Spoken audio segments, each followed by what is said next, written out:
Hello friends, welcome back to Abitha's kitchen. நான் இன்னைக்கு பார்க்க போகிற ரெசிபி ரொம்ப ஹெல்த்தியான கருப்பு கவனி வச்சு இடியாப்பம் தாங்க. இது ரொம்பவும் சாஃப்டாகவும் இருக்கும், நல்ல டேஸ்ட்டாகவும் இருக்கும். வாங்க எப்படி செய்யறதுன்னு பார்க்கலாம். இப்போ இதுக்கு நான் கருப்பு கவனி அரிசி எடுத்திருக்கேன். இது நம்ம 2-3 முறை தண்ணி ஊற்றி நல்லா வாஷ் பண்ணிவிட்டு ஒரு 2 மணி நேரம் போல் நல்லா ஊற வச்சிடலாம். இப்போ 2 மணி நேரம் போல் நல்லா ஊறிடுச்சு. இப்போ நல்லா தண்ணி வடிச்சிட்டு நம்ம ஒரு காட்டன் துணியில் இந்த மாதிரி நம்ம காய வச்சிடலாம். இது நல்லா ட்ரை ஆகணும். நீங்கள் வெயிலில் கூட காய வச்சுக்கலாம். இது நல்லா காஞ்சிட்டு ட்ரை ஆன பிறகு நம்ம மிக்சிலையும் அரைச்சிக்கலாம், இல்லை மிஷினில் கொடுத்து அரைச்சிக்கோங்க. மிஷினில் கொடுத்து அரைச்சோம் அப்படின்னா மாவு நல்லா பொடியாக இருக்கும். இப்போ இது நல்லா காஞ்சிருச்சு. நான் மிஷினில் கொடுத்து தான் அரைச்சிருக்கேன். நம்ம மிஷினில் கொடுத்து அரைச்சோம் அப்படின்னா நொய்யாக இல்லாமல் நல்லா இந்த மாதிரி மாவாக இருக்கும். இந்த மாதிரி இருந்தால் தான் இடியாப்பம் செய்கிறதுக்கு நல்லாயிருக்கும்.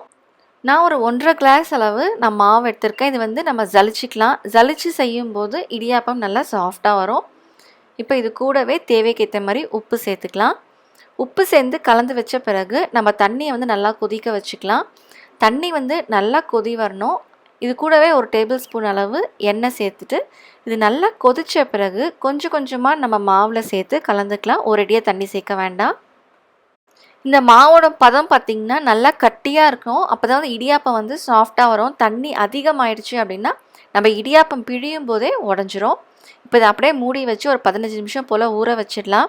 இந்த சூட்லேயே அந்த மாவு நல்லா வெந்துடும்.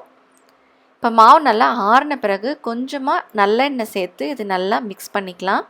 இப்போ பாருங்கள், மாவோட பக்குவம் நல்லா இந்த மாதிரி டைட்டாக இருக்கணும். இப்போ நம்ம இடியாப்ப குழாயில் போட்டு பிழிஞ்சிக்கலாம். நம்ம மாவு டைட்டாக பிசைஞ்சதால் அது பிழியும் போது பாருங்கள் உடையாமல் நல்லா வருது. இந்த பக்குவம் தான் ரொம்ப முக்கியம். இப்போ நம்ம இட்லி பாத்திரத்தில் வச்சு வேக வச்சுக்கலாம். இது கண்டிப்பாக ஒரு 10 நிமிஷம் அளவுக்காவது வேக வைக்கணும், அப்போ தான் நல்லாயிருக்கும். இப்போ பாருங்கள், உடையாமல் நல்லா சாஃப்டான கருப்பு கவனி இடியாப்பம் சூப்பராக ரெடி ஆகிடுச்சு. நீங்களும் இதே மாதிரி செஞ்சு பார்த்து எப்படி இருக்குன்னு சொல்லுங்கள். உங்களுக்கு இந்த வீடியோ பிடிச்சிருந்தா மறக்காமல் லைக் பண்ணுங்கள், ஷேர் பண்ணுங்கள், சப்ஸ்கிரைப் பண்ணுங்கள். தேங்க்யூ.